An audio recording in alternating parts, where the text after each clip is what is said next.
നമസ്കാരം. ഇന്ന് നമ്മൾ സംസാരിക്കുന്നത് നിങ്ങളെക്കുറിച്ചാണ്. അല്ലെങ്കിൽ നിങ്ങൾ ലോകത്തിന് മുന്നിൽ മറച്ചുവെക്കാൻ ശ്രമിക്കുന്ന ഒരു പഴയ പരാജയങ്ങളെക്കുറിച്ചാണ്. നമ്മളെല്ലാവരും ജീവിതത്തിൽ എപ്പോഴെങ്കിലും തകർന്നു പോയിട്ടുണ്ടല്ലേ? ചിലപ്പോൾ ഒരു ബിസിനസ്, ചിലപ്പോൾ ഒരു കരിയർ, അല്ലെങ്കിൽ നമ്മൾ ജീവശ്വാസമായി കരുതിയ ഒരു ബന്ധം.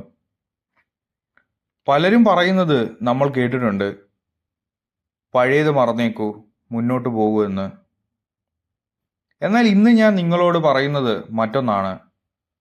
ആ പഴയ അവശിഷ്ടങ്ങളെ ഉപേക്ഷിക്കരുത്, അവയെ സൂക്ഷിച്ചു നോക്കൂ. കാരണം നിങ്ങളുടെ ജീവിതത്തിലെ ഏറ്റവും വലിയ സ്മാരകം പണിയാൻ പോകുന്നത് ആ അവശിഷ്ടങ്ങൾക്ക് മുകളിലാണ്. ഇന്ന് നമ്മൾ വിജയത്തെ പുനർനിർവചിക്കാൻ പോവുകയാണ്. നമുക്ക് ആദ്യം ഒരു കാര്യം ചർച്ച ചെയ്യാം. എന്തുകൊണ്ടാണ് നമ്മൾ പരാജയത്തെ ഇത്രയും അധികം ഭയപ്പെടുന്നത്? സമൂഹം നമുക്ക് നൽകിയ ഒരു തെറ്റായ പാഠമുണ്ട്. തോൽവി എന്നാൽ അപമാനം. എന്നാൽ ചിന്തിച്ചു നോക്കൂ, ഒരു ശില്പി ഒരു ശില പണിയുമ്പോൾ അവിടെ കുറേ കല്ലും മണ്ണും ചിതറിക്കിടക്കും. ആ അവശിഷ്ടങ്ങൾ കണ്ടിട്ട് ആരെങ്കിലും പറയുമോ അയാൾ തോറ്റുപോയി എന്ന്? ഇല്ല. ആ അവശിഷ്ടങ്ങൾ ഒരു മനോഹരമായ ശില്പം അവിടെ രൂപപ്പെടുന്നു എന്നതിൻ്റെ തെളിവാണ്. നിങ്ങളുടെ പരാജയങ്ങളും അതുപോലെയാണ്. നിങ്ങൾ ഒരു പുതിയ നിങ്ങളെ ചെത്തിയെടുക്കുമ്പോൾ ഉണ്ടാവുന്ന ചില അവശിഷ്ടങ്ങൾ മാത്രമാണവ. അവ ചപ്പുചവറുകളല്ല, മറിച്ച് നിങ്ങളുടെ വളർച്ചയുടെ ഭാഗമാണ്. ഒരു മനുഷ്യൻ ഏറ്റവും കൂടുതൽ പഠിക്കുന്നത് എപ്പോഴാണെന്നറിയാമോ? എല്ലാം ശരിയായി നടക്കുമ്പോഴല്ല, മറിച്ച് എല്ലാം കൈവിട്ടു പോയി എന്ന് തോന്നുന്ന ആ സ്റ്റിയറിംഗ് മൂമെന്റിലാണ്. അവിടെ പ്രൈസ്ലെസ് വിസ്ഡം അഥവാ അമൂല്യമായ വിവേകം ഒളിഞ്ഞിരിക്കുന്നു. നമുക്ക് ചുറ്റുമുള്ള വലിയ സാമ്രാജ്യങ്ങൾ കെട്ടിപ്പടുത്തുന്നവരുടെ ചരിത്രം നോക്കൂ. KFC മുതൽ തോമസ് ആൽവ എഡിസൺ വരെ. അവർ ഓരോ തവണ പരാജയപ്പെട്ടപ്പോഴും അവർ പറഞ്ഞത് ഞാൻ തോറ്റു എന്നല്ല,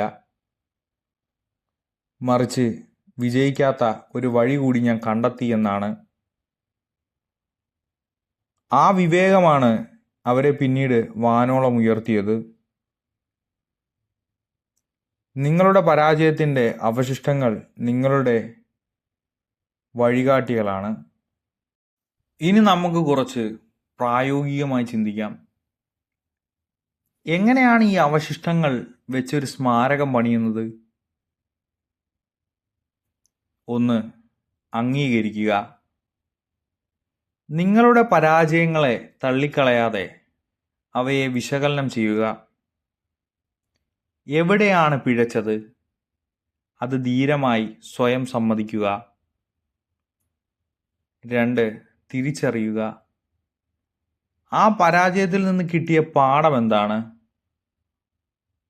അത് മാത്രമെടുത്ത് ബാക്കി വേദനകൾ ഉപേക്ഷിക്കുക. 3. അടിത്തറയാക്കുക.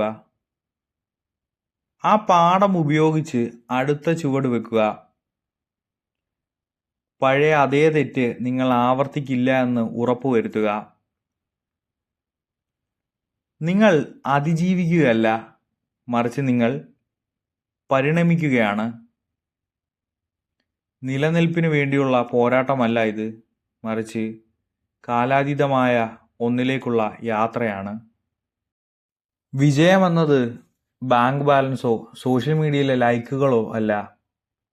വിജയമെന്നാൽ നിങ്ങളെ തകർക്കാൻ ശ്രമിച്ച എല്ലാ പ്രതിസന്ധികളെയും നിങ്ങളുടെ വളർച്ചയിലേക്കുള്ള ഇന്ധനമാക്കി മാറ്റി എന്ന തിരിച്ചറിവാണ്.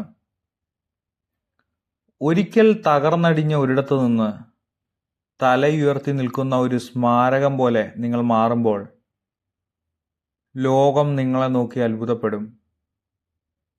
തോൽവിയിൽ നിന്ന് വിവേകം നേടിയവനെ തോൽപ്പിക്കാൻ ഈ ലോകത്ത് ഒന്നിനും കഴിയില്ല.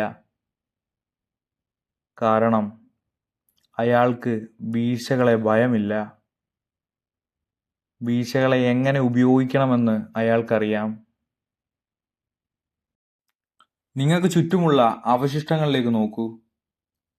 അവയെ കണ്ട് ഇനി സങ്കടപ്പെടരുത്. പകരം ആവേശഭരിതരാകുക. കാരണം നിങ്ങളുടെ ജീവിതത്തിലെ ഏറ്റവും വലിയ വിജയത്തിന്റെ അടിത്തറയാണത്.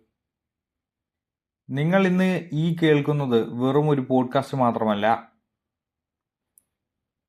നിങ്ങളുടെ ജീവിതം മാറ്റിമറിക്കാനുള്ള ഒരു വിളംബരമാണ്.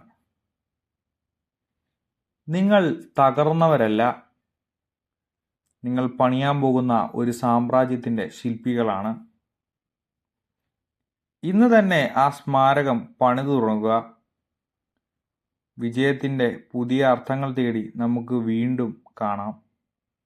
നന്ദി. അതിനു മുമ്പ് ഞാൻ നിങ്ങളോട് ഒരു ചോദ്യം കൂടെ ചോദിച്ചോട്ടെ. നിങ്ങളുടെ ജീവിതത്തിലെ ഏറ്റവും വലിയ പാഠം നൽകിയ തോൽവി ഏതാണ്? അത് ഒന്ന് ഓർത്തു നോക്കൂ. പറ്റുമെങ്കിൽ അത് താഴെ ഒന്ന് കമന്റ് ചെയ്യാമോ?